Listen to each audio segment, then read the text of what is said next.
Doctor Yunus আপনার মতো এরকম এই ভদ্র চোর, ভদ্র সুদখোর আমাদের দরকার নাই ভাই। আপনি এই দেশটারে, এই বিপ্লবটারে ড্যাশ মাইরা তারপরে ছেড়ে দিয়েছেন। আমরা এইরকম দেশ চাইনি। এই এই এই কয়টা দিন যদি নাকি আপনি মনে করেন যে ন্যূনতম একটা একটা শৃঙ্খলা, মানে কি হয় না যেটা আগে হতো না, না আগে হতো যেটা এমন কিছু আছে যে এটা এখন হচ্ছে না, কোনো কিছু ভালো হয়েছে?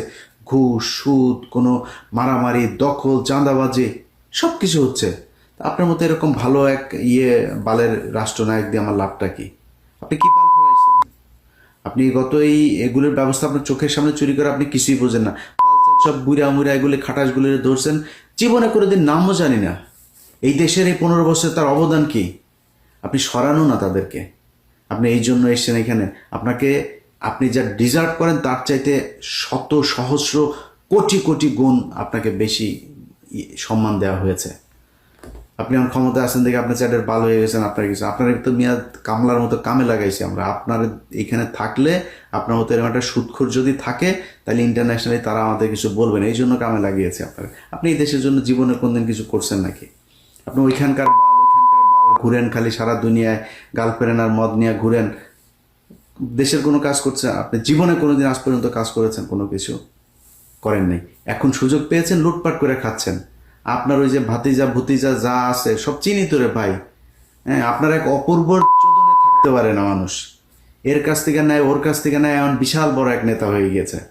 তো আওয়ামী লীগের লোকজনের সাথে ঘুরে ঘুরে এখানে এই যে বিশ্বজিৎ টিশ্বজিৎ এগুলির সাথে ধান্দাবাজি করে, ব্যাংক থেকে আইনে এখানে এনে তারপরে টাকা করে, এই স্পন্সর করে। মেরিওটে করেছে, কয়েক লক্ষ ডলার খরচ করে তারপরে এখানে প্রোগ্রাম করেছে। কোনো মানুষজন নাই, খালি বাংলাদেশের বিভিন্ন ব্যাংক থেকে টাকা এনেছে। ধান্দাবাজি সবই হচ্ছে। এই দেশের কি উপকার হয়েছে? একটা সাধারণ মানুষের কি উপকার হয়েছে? যেই ছেলেগুলো মারা গিয়েছে তাদের তালিকা এখন পর্যন্ত করতে পারেন না এই সুদখোর ইউনূস। আপনারা এই বিপ্লবে আপনি যে ক্ষতিটা করলেন, এটার সুযোগ আপনার হাতে ছিল। বাংলাদেশের মানুষ আপনাকে একদম ব্ল্যাঙ্ক চেক দিয়ে দিয়েছিল, ব্ল্যাঙ্ক সাপোর্ট দিয়েছিল। যা মনে চায় করেন ডক্টর ইউনূস। আপনি চুরি, আপনার কিছু লোকজনের চুরির সুযোগ দেওয়া ছাড়া আপনি কোনো কিছু করেন নাই। এই জন্য এতগুলো মানুষ মারা যায়নি।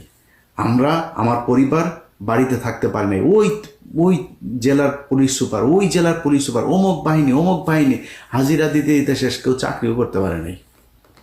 খোঁজ নিয়েছেন আমার পরিবারের লোকজনের সরকারি চাকরি গিয়েছে, সে চাকরি ফেরত পেয়েছে কিনা খোঁজ নিয়েছেন? এখন পর্যন্ত জেনেছেন? মামলা পর্যন্ত সরান নাই। আপনাদেরকে ছেড়ে দিব মনে করছেন, এইসব জেদ মনের ভিতরে চুপচাপ বসে আছে, অনেক সহনশীলতা দেখাচ্ছে, কারণ অনেকগুলো সমস্যা